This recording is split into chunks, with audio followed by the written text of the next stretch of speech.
Hi friends, welcome to my YouTube channel the Aarti kitchen. तो आज આપણે બનાવી રહ્યા છીએ જે લગ્ન પ્રસંગમાં બનતી વાનગી જે આપણે આજે ઘરે બનાવીશું। તો ચલો આપણે સ્ટાર્ટ કરીએ। તો સૌપ્રથમ આપણે 500 ગ્રામ જેવા બટેકા લઈશું। પછી આપણે એને 3 વિસલ વગાડીને બાફી નાખીશું। પછી બાફીને આપણે છીણીશું। છીણ કરીને પછી આપણે 2 ચમચી જેટલા તલ નાખીશું। પછી 1 ચમચી જેટલી વરિયાળી નાખીશું। પછી આપણે તે અધકચરો ભૂકો પૌવાનો કરેલો છે આપણે એ નાખીશું। અને પછી આપણે લઈશું ટોસ્ટનો ભૂકો। અને પછી આપણે 2 ચમચી આદુ મરચાં અને લસણની જે પેસ્ટ બનાવી છે એ લઈશું। અને પછી આપણે ટેસ્ટ પ્રમાણે મીઠું નાખીશું। પછી આપણે અડધી ચમચી જેવું જ મરચું નાખવાનું છે, જેમ કે આદુ મરચાંની આપણે પેસ્ટ નાખી છે। અને થોડો એવો આપણે ગરમ મસાલો નાખીશું અને ચપટી એવી હળદર નાખીશું। પછી આપણે 1 ચમચી જેવું આમચૂર પાવડર નાખવાનો છે। અને પછી એને આપણે બરાબર મિક્સ કરીશું। અને પછી થોડી એવી કોથમીર નાખીશું। પછી આપણે એને બરાબર મિક્સ કરીશું।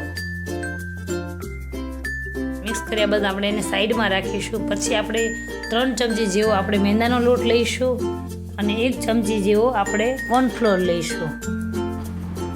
પછી આપણે એને થોડું થોડું પાણી નાખીને મિક્સ કરવાનું છે, જે આપણે પેસ્ટ બનાવવાની છે।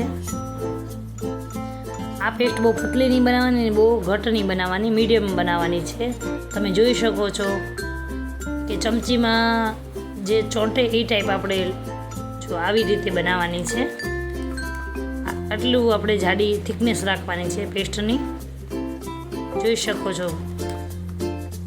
પછી આપણે લેવાની છે સેવ, જે વર્મી સેવ છે, જે આરામથી બજારમાં મળી જાય છે આપણને।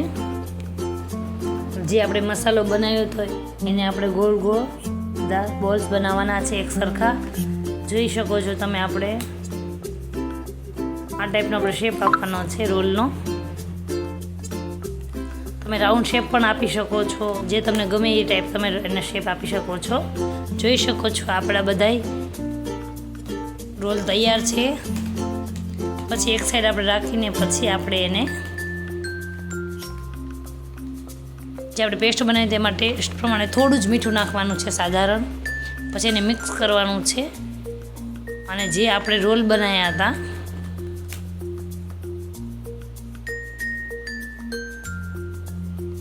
એમાં આપણે નાખીશું। જોઈ શકો છો આવી રીતે આપણે એને પહેલાં પેસ્ટમાં નાખવાના છે, ને પછી આપણે જે સેવ છે એમાં આપણે એકદમ બરાબર ચોંટી જાય એ પ્રમાણે આપણે એને મિક્સ કરવાનું છે। બરાબર હાથ વડે એને પ્રેસ કરવાનું છે, જે એક સરખું વ્યવસ્થિત ચોંટી જાય અને સેવ રોલમાં આપણે જે રહી ના જાય એ પ્રમાણે આપણે એને લગાવવાની છે।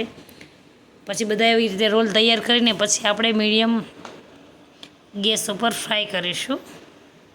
જોઈ શકો છો તમે।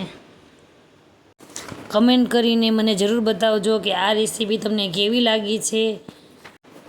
આ રેસીપી ફૂલ ટેસ્ટી બને છે અને ઝટપટ બની જાય છે। જો તમારે ફટાફટ બનાવ્યું હોય કે ગેસ્ટ આવ્યા હોય તો રોલ તમે બનાવીને રાખી શકો છો, પછી ખાલી ફ્રાય જ કરવાના રહે છે। અને આ રેસીપી ફટાફટ બની જાય છે અને ટેસ્ટી એવી બને છે। એકવાર બનાવશો તો તમને બીજી વાર બનાવવાનું મન થશે, એવી છે રેસીપી આ। જોઈ શકો છો કેટલી મસ્ત મજાની બની ગઈ છે આપણા સેવ રોલ। તો થેન્ક યુ ફોર વોચિંગ।